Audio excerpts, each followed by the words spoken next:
27 जुलै 2014 या दिवशी फायरफ्लायची स्थापना झाली. सुरुवातीला असं वाटत होतं की आपल्याला क्लायंट्स मिळतील की नाही, आपला व्यवसाय कसा सुरू राहील, कारण हे घरामध्ये सुरू झालेला व्यवसाय होता. हा एक मध्ये खूप मोठा नैसर्गिक आपत्ती ज्याला म्हणू आपण, ती तशी कोविडचा काळ बंद आला. अचानक लॉकडाऊन झालं, ऑफिस बंद करावं लागलं. फायरफ्लाय क्रिएटिव्ह सोल्युशन या नावाची संस्था सुरू करण्यामध्ये मृणालनं खूप आग्रह धरला की आपण अशा पद्धतीनं व्यवसाय सुरू करू.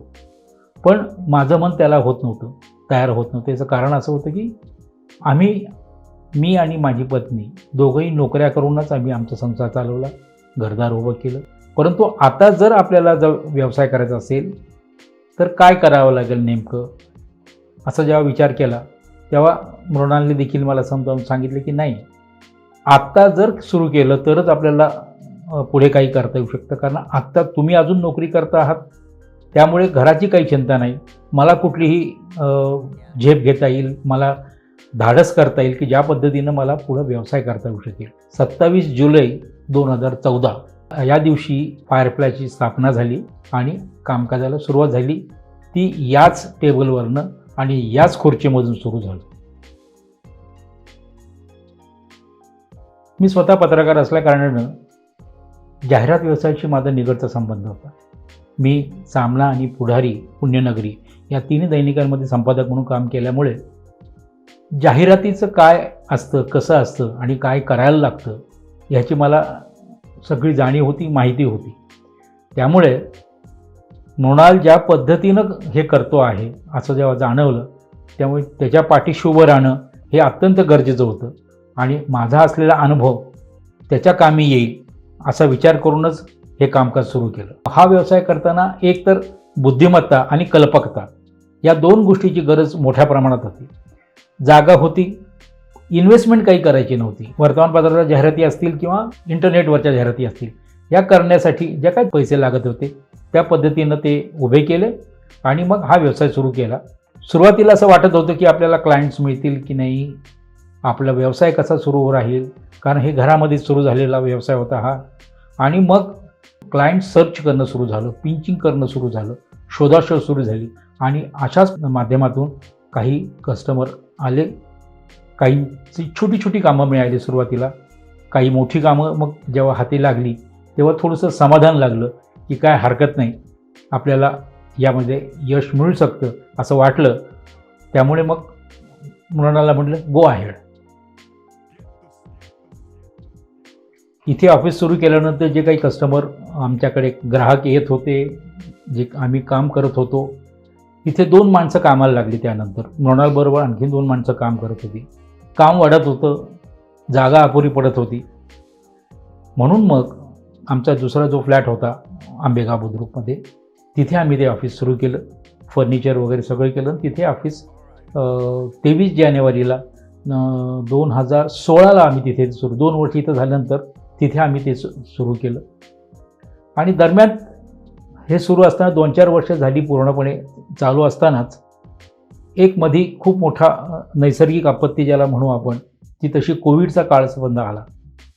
कोविडच्या काळामध्ये माणसाला माणूस म्हणून जगणं देखील अवघड झालेलं होतं. अचानक लॉकडाऊन झालं, ऑफिस बंद करावं लागलं. त्यावेळेला 5-6 लोक आमच्याकडे काम करत होते. या 6 लोकांना काय काम द्यायचं असा प्रश्न पडत होता. ग्राहकांचं म्हणणं होतं की आता आपल्या सगळंच बंद आहे तर कशा जाहिराती करायच्या आपण, की कसं कामकाज चालवायचं. आमच्यासमोरही प्रश्न होता. आमचं जसं कुटुंब होतं तसे 6 लोकांचं कुटुंब पण आमच्याबरोबर होतं, त्यांनाही सांभाळलं गेलं पाहिजे होतं. तो मेंबर आहे म्हणजे आपल्याच घरातलं कुटुंब आहे ते आणि आम्ही 6 जण. अशा पद्धतीने एक कुटुंब म्हणून आम्ही तिथे त्यावेळेला वावरलो. ऑफिस बंद असताना देखील त्यांचं वेतन चालू ठेवलं. एक तर वेगळी गोष्ट की कामाचं समाधान आहे, अमुक आहे तमुक आहे, हे सगळं बरोबर आहे. परंतु आपण आत्मिक समाधान ज्याला म्हणतो ना, की आपण व्यवसाय करतो, आपल्याबरोबर 6 माणसं आहेत आणि त्यांना आपल्याला जगवायचं म्हणून आपल्याला काहीतरी करावं लागेल, आपल्याला काहीतरी त्याग करावा लागेल. हे ज्यावेळेला समजलं त्यावेळेला मृणालच्या मनातही ते आलं की नाही बाबा, तुम्ही म्हणता ते बरोबर आहे, अशा पद्धतीने आपण कामकाज करूया. अशा काळामध्ये वेगवेगळ्या व्यवसायातली माणसं काय करतायत, नेमकं त्यांची हालचाल काय आहे, त्यांच्या डोक्यातले प्लॅन्स काय आहेत, त्यांच्या डोक्यामध्ये कशी कल्पना येते या सगळ्या घडामोडीमध्ये. म्हणून आम्ही एक टॉक शो केला. एक 2 दिवसातून एकदा एका क्षेत्रातल्या तज्ज्ञ माणसाला आम्ही त्यांना बोलवलं, म्हणजे ऑनलाईनच संबंध केलं आणि त्यांच्या मुलाखती घेतल्या की या कोविडच्या काळामध्ये तुम्ही कसं वागत होता, तुमच्यावर कसे निर्बंध आले होते आणि त्या निर्बंधातून पार पडून तुम्ही कसनावरकडे कसे जात होता, तुम्ही कोविडच्या सगळ्या प्रलयाला तुम्ही कशा पद्धतीने बघत होता, हे सगळं त्यावर त्यांना विचारलं. त्या मुलाखतीतून अनेक गोष्टी बाहेर आल्या. आम्ही ज्या ज्या व्यवसायाशी निगडीत आहोत त्या व्यवसायातील जे एक एक तज्ज्ञ आहेत, हॉटेलिंग व्यवसायाचे जी मंडळी होते, त्याच्यानंतर एक आर्ट डायरेक्टरला मी बोलवतो, जे डान्स डायरेक्टर होते, स्टेजवर जे काम करत होते, स्टेजच्या मागे जे काम करत होते, या सगळ्यांचं काम करताना त्यांना ज्या अडचणी येत होत्या त्या कशा ते सोडवत होते याचं एक चांगलं चित्रण आम्ही त्याच्यामध्ये केलं.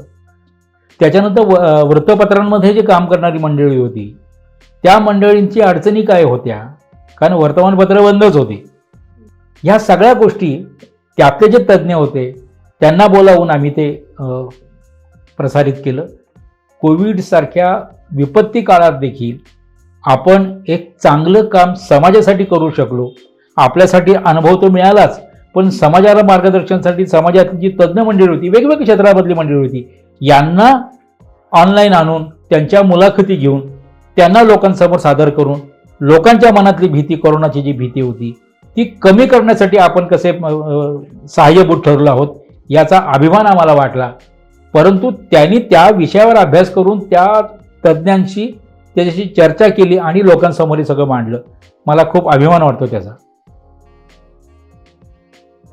दशकपूर्ती मग एखाद्या संस्थेमध्ये 10 वर्ष म्हणजे खूप मोठी 10 वर्ष अशी नसतात ती, कारण काही आजही संस्था आहेत ज्या 100 वर्ष चाललेल्या आहेत. त्यामुळे 10 वर्ष ही काही खूप मोठी नाही. तरी पण आम्ही एक ठरवतोय की हे 10 वर्ष म्हणजे आपल्या व्यवसायाला मिळालेलं एक चांगला मार्ग आहे की या मार्गावरून वाटचाल केली तर लांबचा टप्पा आपण गाठू शकतो. याचा कॉन्फिडन्स ज्याला म्हणतात ना, तो आत्मविश्वास आम्हाला आल्या कारणानं आम्ही त्या मार्गानं वाटचाल करतो आहोत. पूर्वी ह्या जाहिराती असायच्या त्या फक्त वर्तमानपत्रामध्ये छापून यायच्या आणि दुसरं असेल तर चित्रपटामधल्या सिनेमा होण्याच्या पूर्वी त्या फिल्मच्या क्लिप्स दाखवल्या जायच्या, एवढ्यापुरतीच मर्यादा होतं, किंवा भिंती रंगवल्या जायच्या आणि भिंतीवर त्या जाहिराती असायच्या.